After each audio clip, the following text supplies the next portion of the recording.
Hey everybody, welcome back to Breakfast with Bob from Challenge Miami. My name is Bob Babbitt. We're brought to you by Challenge North America, City Bikes Veneto, the Challenge Athletes Foundation, Florida Dairy Farmers, and Wahoo, our next guest. He was second at Challenge Daytona back in December, winning a cool $70,000. Mr. Matt Hansen, you can call him Doctor. How you doing, Matt? Doing well, thanks. Thanks for having me on again. Oh, I love it, man. That was such a fun race to watch. Take me through, because the hard part about that race is it's so easy to focus on the front, and everybody was pretty tight, but coming up through the field was Matt Hansen. Yeah, I mean, I was pretty much out of the mix for most of the day. I think I was 30th or something out of the water and ended up off the bike about 22nd, and just went to work on the run and picked a few people off the first lap, a few more on the second lap, but the last two laps was where I started. I had finally reeled in the main pack, right? And then it was just motivating. You could always just target see the next somebody. person, yeah. And that was the beautiful thing about that track, is you could always see what was going on in front of you on the run. At least on the bike, I was pretty much in no man's land. I was about exactly a half lap back, so I never saw the front group at all. A lot of races is sort of out of sight, out of mind. Exactly. And especially as someone who's as good a runner as you, is not seeing is depressing. Yeah. Because you're like, okay, he's too far gone, and the numbers you get from the side of the road are always a crapshoot, right? Yeah. He's 5 minutes, he's 2 minutes, he's exactly. So in this one, were you knowing what place you were in? Because you were so far back. Yeah, I didn't have a clue what place I was in until about halfway through the second lap. One of the athletes that I coached just kind of yelled out, "Hey, this is where you're at." And then I had a couple guys there that were able to get me fairly good splits. And I really wasn't focused on what place I was at. It was just about finding one more person and just working my way up. And I really had to think a few times after I crossed the finish line, like, I got second, right? Like, it didn't click, yeah. Well, and also, we're talking, you were 51 seconds back of Gustav, but everybody, I think it was by maybe 2.5 minutes between first and 10th. Yeah. It was more like an ITU race. Yeah, and I think that's what Challenge in the U.S. here and the PTO have done a really good job of creating formats that are going to be tight racing, and I think that makes it better for the spectators, more interesting, more fun to watch. So they're doing a great job, and there's rumor that there's going to be a few more of these speedway style races coming along, and I'm excited about that. I bet you are, because now this one it's not like Daytona. Not at all. Right? Take me through it, because you've been out there riding, and rode it this morning. I was really excited when they announced that this was going to be the first race of the year. Then I started paying a little bit more attention to the race course, and the excitement waned a little bit. This one is going to be much more technical on the bike. Yes. They kind of flip-flopped it. In Daytona, we zigzag through the infield on the run. Right. We're here, and we just went around the speedway on the bike. Here, it's kind of opposite of that. And so it's a short bike, but I think it's going to play a bigger role than people are expecting, just because of the technical aspects of it.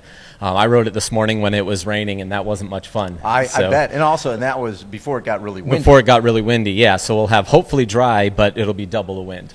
Yeah, and when you're in the road, pavement's different, right? It's this side and that side. It's two different pavements. Exactly. And then on some of the tighter turns, all of a sudden there's a stretch where they'd replace it, and it's just pure concrete. So, it'll be interesting. Jan Frodeno was like, he thought he'd just be sitting in the Aero for the whole ride, and then when he said, I was pleasantly surprised. This is going to be fun. There's a lot of I mean, someone like him with that ITU background. Exactly. It's more a crit style. Yep. Don't you think? For sure. I had another crash course on bike handling this morning. That's definitely never been my forte. So, do you see this as is it going to be harder for people to get away on the bike because everybody's slowing down, or do you think it might give the guys off the front a little more effort? I think it'll give the better bike handlers a chance to get away. There can be some time to be made for sure by the people that can take really those corners at speed. And that's just going to be a new dynamic. And it was a 20-meter draft, then it went back to 12. Right. Now it sounds like it's back to 20.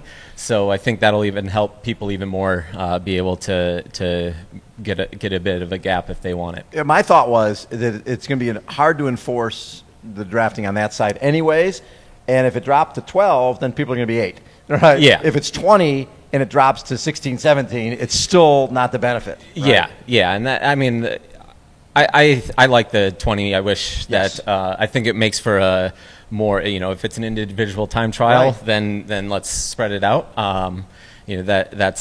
It suits me, so it's easy to like it that way.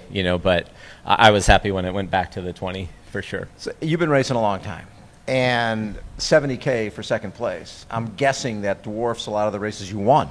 Yeah, the best before was a 30K day at the North American Championships a couple times at Ironman Texas. Right. So, yeah, more than doubled, which I'm not going to scoff at it. No, and from an awareness perspective, there 7 hours of live television. Then there was the NBC SN show. Then there was the NBC show.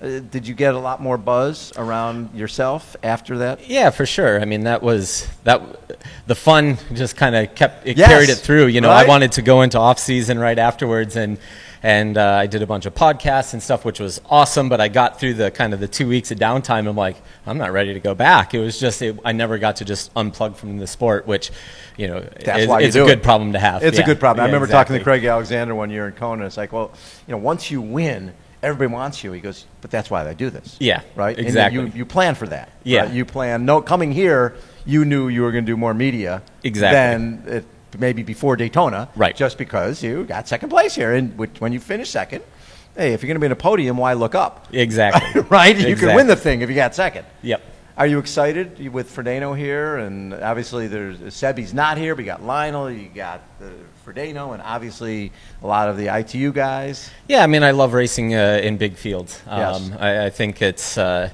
just a chance to show where things are at, and for me to find out how I stack up. And Daytona, things went really well. I've had a few races that didn't, so hopefully we can have the former rather than the latter. If 2021 happens, and we don't know if there's going to be anything in May, June, July, it looks like everything's packed into the end of the year, if even those happen. How do you try to plan a season, or have you come to grips with the fact that I got to be flexible because I don't know what the hell's going to happen? Yeah, I mean, I'm sitting in a good spot already, having my my Kona qualification taken care of. 70.3 Worlds is taken care of. Oh, perfect. And I'm sitting right now third for the U.S. in the Collins Cup. So the beginning of the year, I'm actually going to focus on 70.3s. I've never done a specific 70.3 build, and so that was going to be a little bit easier for me coming in. Last year building up for an Ironman that didn't happen was pretty tough. Yep. And with this approach, with building up for a 70.3, it'll be a little bit different, a little bit less volume. So if the one race doesn't happen, kicking it down the couple weeks to another one isn't quite as hard as it was if I was doing a full. And so when do you start transitioning from 70.3 training to Kona training? I'll probably take a break after Ironman Des Moines in Iowa. Oh. So in June.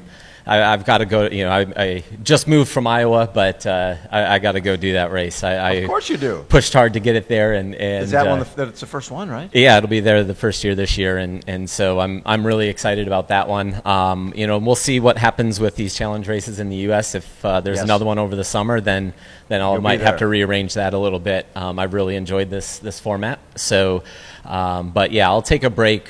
End of June, early July, and then start building up for hopefully Collins Cup 70.3 Worlds in Kona. Yeah. August, it'll be a September, August, September, October will be a heck of a 3 months, but it'll be a lot of fun. So coaching business, how do you balance that with your own racing? I came from education, so I was a professor of exercise science before, until I was 28 or 29. I was kind of trying to do both, and then it just got to be too much. Right.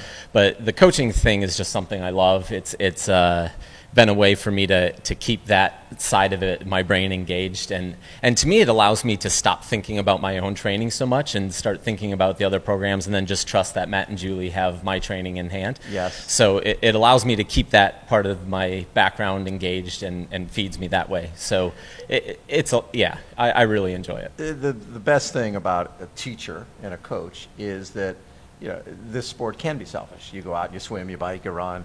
And when you see somebody starting from ground zero and having that getting that finish line that you knew they would get, but they didn't know that they would get. Seeing how that transforms their lives, I bet that means the world to you. Yeah, it's awesome. I'm fortunate to be coaching a female pro who's doing one of her first races here tomorrow. Really? Who's that? Danny Visteca. So, okay. Yeah, that's been a fun process to learn to work with somebody at a little bit higher level, and I've got a great stable of athletes, and then I've got a number of coaches who I've been able to mentor along as well, and try to build a brand that I can make sure that all the programs that are being put out are good. How many athletes, how many coaches in your program? We have 12 coaches right now. Oh my God. And yeah, wow. Yeah, so it's a real business. It is. And I really want that to be my future. Yes. Once I'm no longer to keep up with these young bucks. I'm hoping to be able to retire in the sport, I guess, so to speak. Right. So